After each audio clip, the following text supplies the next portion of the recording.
Last lecture के अंदर हम लोगों ने लॉगिन किया था और 2 एक्टिविटीज़ थी हमारे पास। हम सेकंड एक्टिविटी पे मूव हो रहे थे। हम लोग दोबारा इसको प्ले करके देख लेते हैं प्रोजेक्ट को कि लास्ट टाइम हो क्या रहा था। हमने लोगों ने 2 एक्टिविटीज़ बनाई थी, एक मेन एक्टिविटी और एक सेकंड एक्टिविटी। ठीक है, अभी हम लोग ये करेंगे कि हम लोग सेकंड एक्टिविटी पे जो हमने लॉगिन किया था उसके जो क्रेडेंशियल्स थे, जो इंफॉर्मेशन थी, वो सेकंड फॉर्म पे हम लोग शो कराएंगे। लाइक अभी हमारे पास जो है लॉगिन हो रहा है। ठीक है, लॉगिन होने के बाद सेकंड एक्टिविटी पर आ रहा है। अब मैं आपको बताऊंगा कि एक एक्टिविटी से दूसरी एक्टिविटी में डेटा को किस तरीके से लेके जाया जाता है। मैं यहाँ पे ये करता हूँ कि सेकंड एक्टिविटी अंडरस्कोर सेकंड में 2 टेक्स्ट व्यूज़ रख लेता हूँ। एक टेक्स्ट व्यू ऑलरेडी अवेलेबल है, दूसरा टेक्स्ट व्यू भी रख लेता हूँ। ठीक है, और इसको डिलीट करता हूँ, इसको भी डिलीट करता हूँ। मैं यहाँ पे 2 टेक्स्ट व्यूज़ रखता हूँ। ठीक है, और दोनों टेक्स्ट व्यू में यहाँ पे दे देता हूँ आईडी आउटपुट 1। ठीक है, और इसको मैं आईडी दे देता हूँ आउटपुट 2। ये हमारे 2 टेक्स्ट व्यूज़ रेडी हैं। अब मैं ये करता हूँ कि सेकंड एक्टिविटी में आता हूँ। सेकंड एक्टिविटी में दोनों टेक्स्ट व्यूज़ को इनिशियलाइज करा लेता हूँ। ठीक है, output 1 is equal to find view by id r.id output 1। ठीक है, इनकी कास्टिंग करा लेता हूँ और अगेन आउटपुट 2।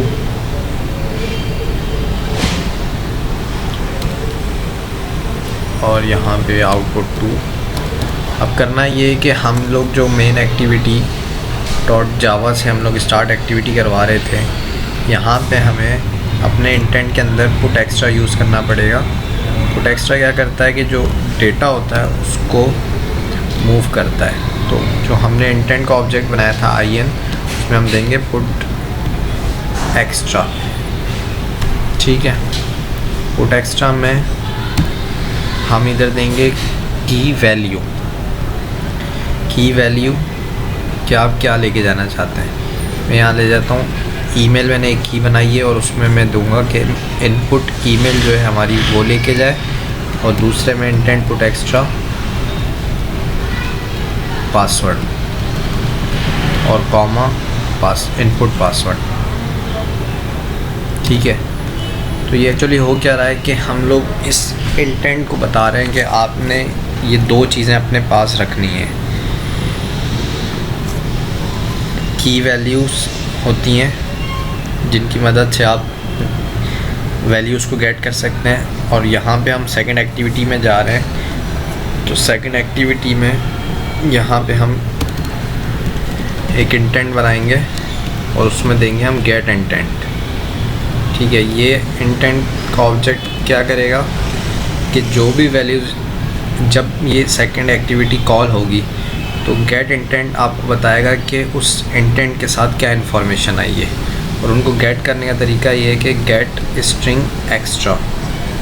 और ये अब आपसे वो की पूछेगा कि आप किस की से वैल्यू गेट करना चाहते हैं। हम लोगों ने वहाँ पे 2 कीज़ यूज़ की थी, एक इंटेंट ईमेल की और एक पासवर्ड की। यहाँ पे अब मैं इनको जो वैल्यूज़ गेट होंगी उनको 2 स्ट्रिंग में रखवा देता हूँ। ठीक है, ये हमारे पास वैल्यूज़ आ गई हैं। एक्चुअली होगा क्या कि ये गेट इंटेंट आपको इस इंटेंट के थ्रू बता देगा कि आपने ये इंटेंट आया है, और गेट स्ट्रिंग एक्स्ट्रा से आप वैल्यूज़ गेट हो जाएंगी आपकी। हमने उनको ईमेल में रखवा दिया। अब मैं करता ये हूँ कि आउटपुट 1 डॉट सेट टेक्स्ट में ये सेट करवा देता हूँ जो हमें रिसीव होगी, और आउटपुट 2 में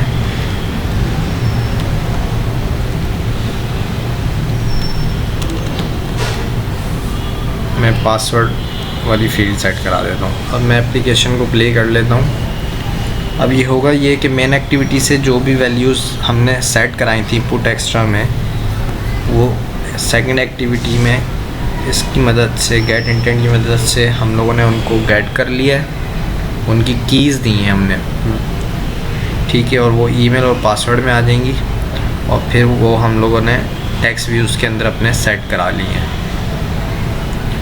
बहुत ही सिंपल सा है।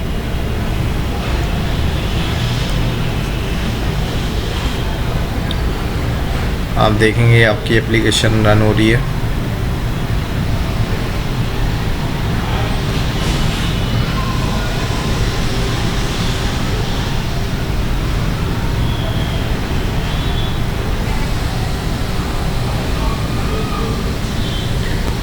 ठीक है, हम लोग लॉगिन पे क्लिक करेंगे, इनवैलिड क्रेडेंशियल्स दे देगा क्योंकि हम लोगों ने इधर यहाँ कंडीशन लगाई हुई थी।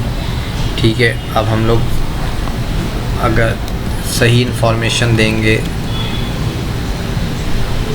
तो ये हमें सेकंड एक्टिविटी पे ले जाएगा और सेकंड एक्टिविटी पे आप देखेंगे कि ये टेक्स्ट व्यूज़ के अंदर वो वैल्यूज़ सेट हो गई हैं।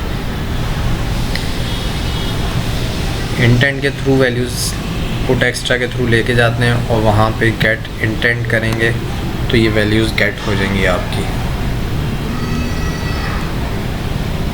ये दोनों टेक्स्ट व्यूज़ के अंदर हम लोगों ने सेट करा दी। तो ये था थोड़ा सा एडवांस कि आपने सेकंड एक्टिविटी पे कैसे लेके जाना है उसको, और सेकंड एक्टिविटी पे ले जाने के बाद वैल्यूज़ किस तरीके से ले जानी है। यहाँ पे हम लोग थोड़ा सा और ये करते हैं कि एक्टिविटी अंडरस्कोर मेन के अंदर एक और बटन बना लेते हैं। ठीक है, उस बटन को हम लोग इधर रखते हैं और उसका हम टेक्स्ट चेंज करके कर देते हैं उसको क्लियर। ठीक है, और इसको हम मार्जिन टॉप दे देते हैं ताकि थोड़ा सा ये क्लियर हो जाए।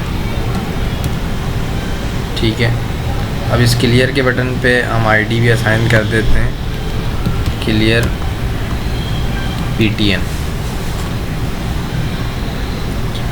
फॉर एग्ज़ाम्पल अगर किसी यूज़र ने गलत रिकॉर्ड लिख दिया है और वो क्लियर करना चाहता है तो हम मेन एक्टिविटी में आ जाएंगे। मेन एक्टिविटी डॉट जावा में हम लोग क्या करेंगे कि एक और बटन हम लोगों ने लिया है तो यहाँ पे ऐड कर देंगे उसको क्लियर PTN और उसकी हम हैंड शेकिंग करा लेंगे।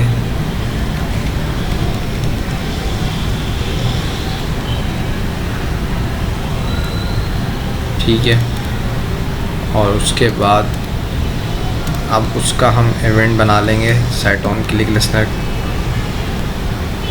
New on click listener. यहाँ पे हम ये करेंगे कि जब क्लियर पे क्लिक हो तो क्या हो कि ईमेल डॉट सेट टेक्स्ट नल हो जाए और पासवर्ड डॉट सेट टेक्स्ट नल हो जाए।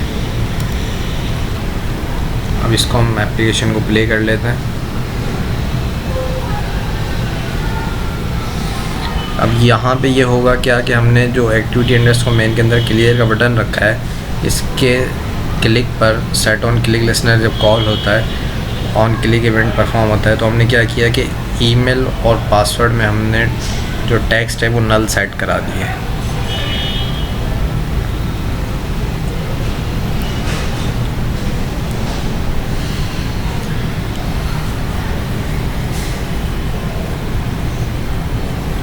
आई होप कि आप लोगों को चीज़ें समझ आ रही होंगी। आप लोग अपना फीडबैक प्लीज़ कमेंट कीजिए, इस वीडियोस में कमेंट्स कीजिए कि आप लोगों को चीज़ें समझ आ रही हैं और हम लोगों को आगे बढ़ना चाहिए या नहीं। कि आप लोगों का फीडबैक बहुत इम्पोर्टेंट है। ठीक है, ये हमारा आ गया है। अब यहाँ पे मैं एक डेटा दे देता हूँ, ठीक है, और लॉगिन करता हूँ तो आई होप कि इनवैलिड क्रेडेंशियल आएगा।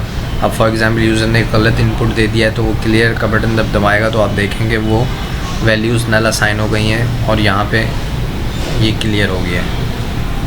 ठीक है, इसी तरीके से हम लोग ये भी करा सकते हैं कि हम लोगों ने जो टोस्ट के अंदर हमने इनवैलिड क्रेडेंशियल दिया है तो हम ये दे देते हैं कि हमारा जो ईमेल है उसमें हम सेट एरर करा सकते हैं, इनवैलिड ईमेल, और हम पासवर्ड में भी सेट एरर करा सकते हैं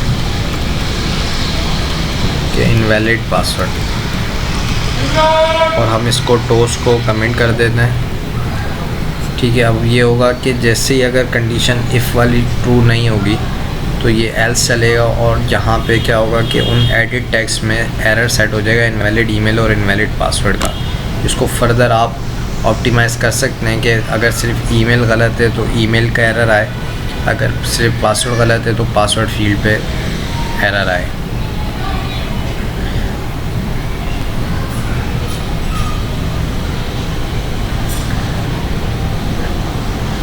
यह आपकी लॉजिक पर डिपेंड करता है कि आप किस तरीके से कर रहे हैं, मगर चीज़ों को किस तरीके से यूज़ करना है मैं आप लोगों को ये बताऊंगा। बाकी प्रोग्रामेटिकली स्किल्स जो हैं आपके वो अपने हैं कि आप किस तरीके से चीज़ों को देखते हैं।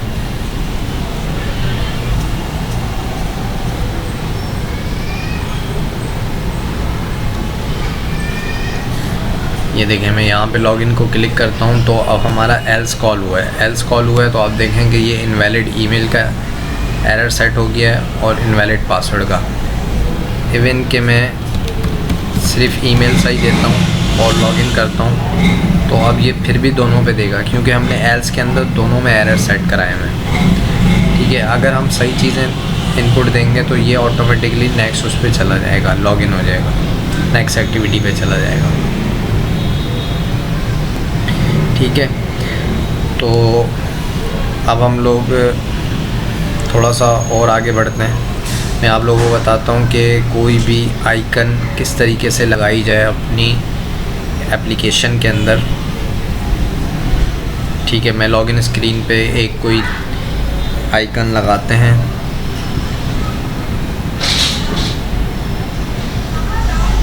बहुत अच्छी वेबसाइट है flaticon.com।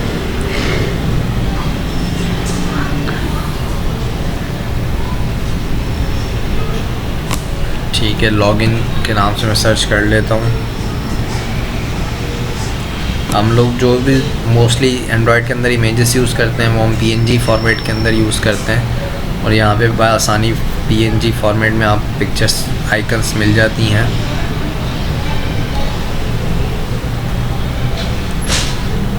फॉर एग्ज़ाम्पल यहाँ से मैं कोई आइकन ले लेता हूँ, मैं एक ये आइकन ले लेता हूँ। ठीक है, यहाँ पे PNG सेलेक्ट करूँगा, उसका कलर सेलेक्ट करूँगा, मैं इसको ब्लू कलर में ले लेता हूँ। ब्लू कलर में लेने के बाद यहाँ पे साइज़ भी आ रहे हैं, मोस्टली 1 to 8 हम साइज़ ले लेते हैं, इसको फ्री डाउनलोड कर लेते हैं। ये हमारे पास आइकन आ गई है। ठीक है, अब आपने करना ये है कि इस आइकन को कॉपी करना है। ठीक है, आइकन हमारी थी लॉगिन के नाम से, ये हमारी आइकन ये रही। इसको कॉपी कर लेते हैं। कॉपी करने के बाद अपने प्रोजेक्ट में आएंगे। प्रोजेक्ट में ड्रॉएबल का जो फोल्डर होता है यहाँ पे इसको पेस्ट कर लेंगे। यहाँ पे जैसे ही आप पेस्ट करेंगे ये ओके का ऑप्शन आएगा, सेव हो गया। अब हम आते हैं activity_main।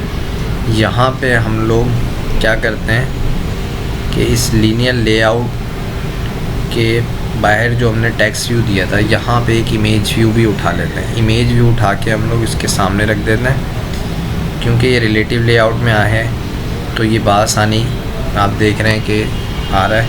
यहाँ पे SRC में ब्राउज़ कर लें आप। ब्राउज़ करने के बाद सिस्टम में आ जाए, कलर्स हैं ड्रॉएबल्स में हमने लॉगिन के नाम से रखा है। तो आप देखेंगे यहाँ पे आइकन अवेलेबल होगी आपकी।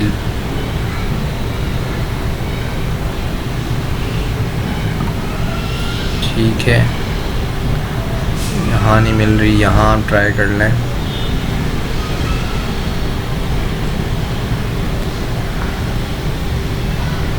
ये आपकी वो आइकन आ गई है, इसको आप ओके कर दें। ये आप देखेंगे ये आपकी आइकन आ गई है। इसको रीसाइज़ करना है, तो रीसाइज़ करने के लिए आप इसकी विड्थ और हाइट डिफ़ाइन कर दें। मैं इसको दे देता हूँ 15 dp और इसकी हाइट भी कर देता हूँ 15 dp। तो ये देख रहे हैं आप बहुत ही छोटी सी आ रही है। इसको हम हाइट और विड्थ थोड़ी सी और बढ़ा देते हैं। गो टू डिक्लेरेशन, यहाँ पे आके इमेज व्यू में 35 by 35। इमेज व्यू बेसिकली एक और व्यू है जो कि यूज़ होता है इमेजेस को सेट कराने के लिए। ठीक है, ये आपका इमेज व्यू सेट हो गया, इसको आप सेव कर लें और प्ले कर लें। तो इस तरीके से हम लोग इमेजेस भी लगा सकते हैं। एक और इमेज व्यू में उठा के इधर रखता हूँ। ठीक है, उसमें मैं सोर्स में आके यहाँ पे कुछ इसकी अपनी भी इमेजेस अवेलेबल होती हैं। ठीक है, लाइक ये इमेज है, ये इमेज है, इसको लगा लेते हैं। ये आप देख रहे हैं कि ये इमेज आ गई है।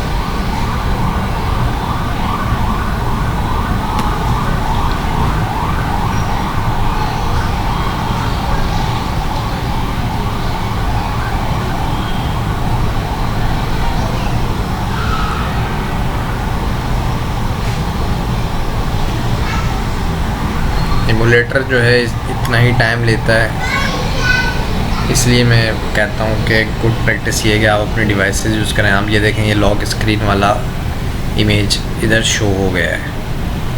ठीक है, इस तरीके से आप अपने चीज़ों को फर्दर डिज़ाइन कर सकते हैं। इंशाल्लाह नेक्स्ट लेक्चर के साथ फिर हाज़िर होंगे। फ़ी अमानिल्लाह, अपना ख्याल रखिएगा। अल्लाह हाफ़िज़।